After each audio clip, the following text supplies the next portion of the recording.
Hola amigos. En nuestro día a día hacemos permanentemente valoraciones, poco, mucho, grande, pequeño, cerca, lejos, pero estas valoraciones las hacemos siempre basándonos en comparaciones. Hoy empezamos una serie dedicada a los contrastes, contrastes que nos permiten ver con más claridad las cosas, concretamente contrastes en el tiempo. Hoy empezamos con la sexualidad.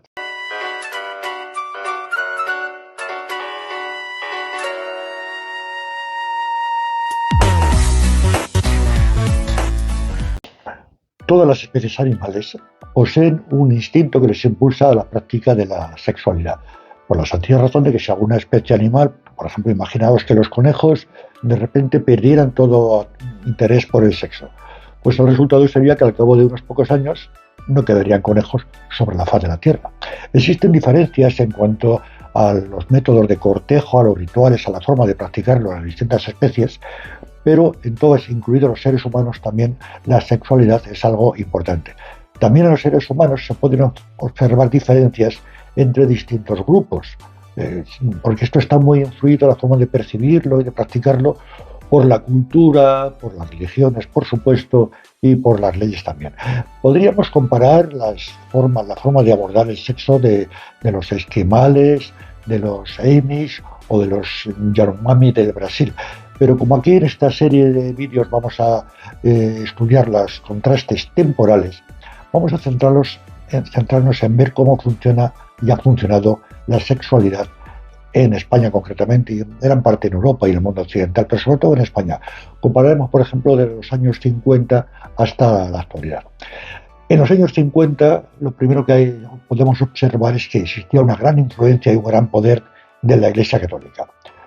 Y curiosamente la mayoría de las religiones, pues el sexo parece ser que no les gusta, por lo menos eso es lo que predican. Claro, en aquella época además había una dictadura de Franco, un régimen autoritario que reforzaba muchísimo el poder de la Iglesia y de los predicamentos de la Iglesia.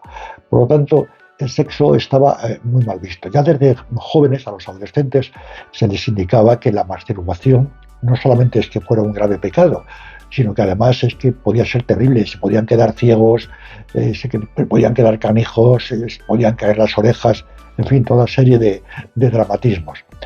La sexualidad estaba contemplada únicamente y autorizada en fines de la procreación, de la reproducción, y solo dentro del matrimonio.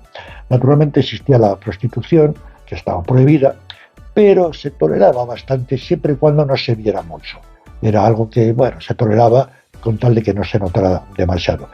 No obstante, la sexualidad en general estaba totalmente reprimida. No estaban permitidos los preservativos, se vendían en el mercado negro. Todo era una represión en torno a la sexualidad. Dentro de este ambiente general de restricción, en los años 50 el sexo era algo muy diferente para los hombres que para las mujeres.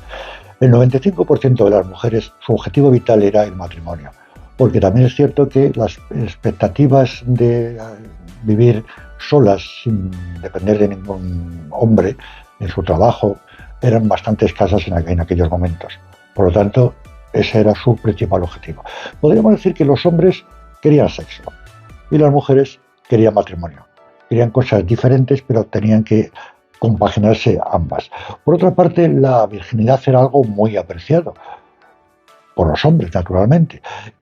Ocurría, no sé, si tú hoy te compras un coche y al cabo de un mes lo quieres vender, pues ese coche ha perdido un 30% de su valor, un 20%.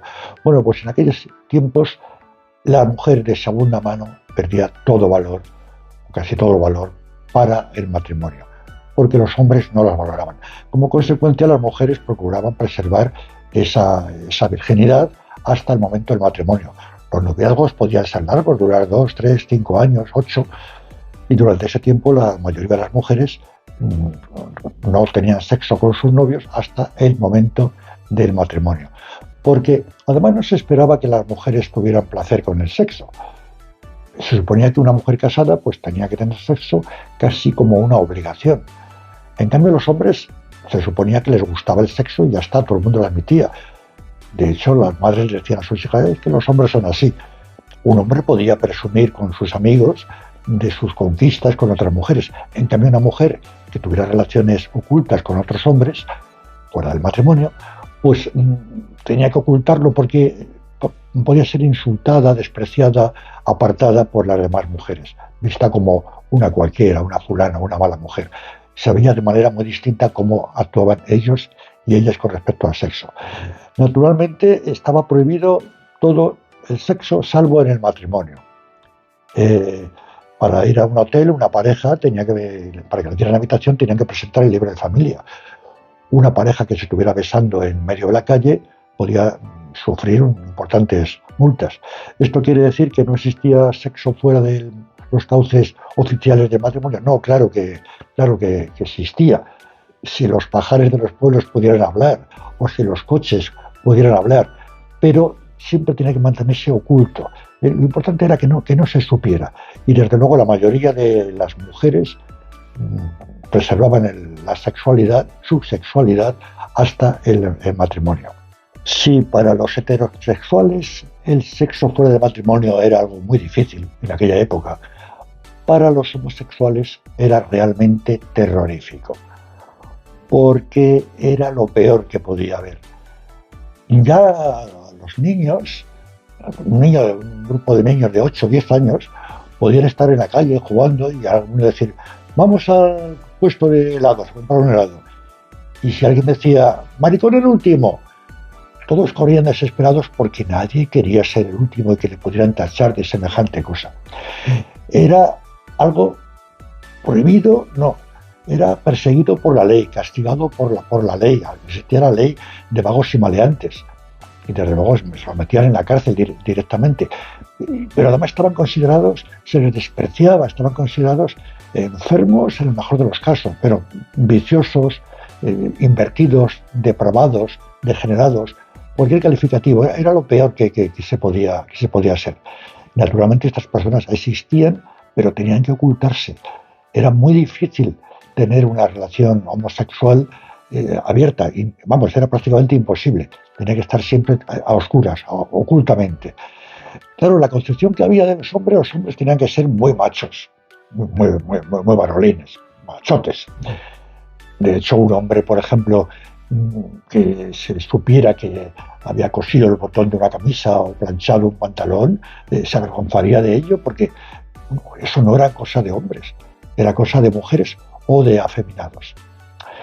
Naturalmente, las cosas han cambiado muchísimo, pero no tanto, Han cambiado, sí. Afortunadamente las mujeres pueden disfrutar del sexo y tener sexo cuando quieren, los hombres también. Cualquier relación sexual libremente consentida es válida. Los homosexuales pues también, incluso existen en muchísimos países, pueden contraer matrimonio. Ya no está visto como una enfermedad, ni como un vicio, ni como una perversión. Ha cambiado mucho, pero siguen quedando rescoldos. Porque un hombre que va con muchas mujeres y muy ligón, pues es un don Juan. Una mujer que hace lo mismo es una frívola. O sea que ha cambiado, pero quedan todavía resquicios de aquellos años. Y os dejo unas preguntas finales. ¿Por qué puede ser que, por ejemplo, dos personas se encuentran en la calle, acaben discutiendo, insultándose, incluso peleándose? Ocurre a veces, pero a esas dos personas no se les ocurriría tener sexo en medio de la calle, en la vía pública? Y otra pregunta, ¿existen aberraciones sexuales o cualquier práctica sexual es válida siempre que sea libremente consentida? Y una muy misteriosa, ¿por qué a las religiones les da tanto repelús todo lo que tiene que ver con el sexo? Y esto es todo, amigos. Dentro de 15 días, en el próximo vídeo, trataremos también de un contraste, en este caso, de la educación.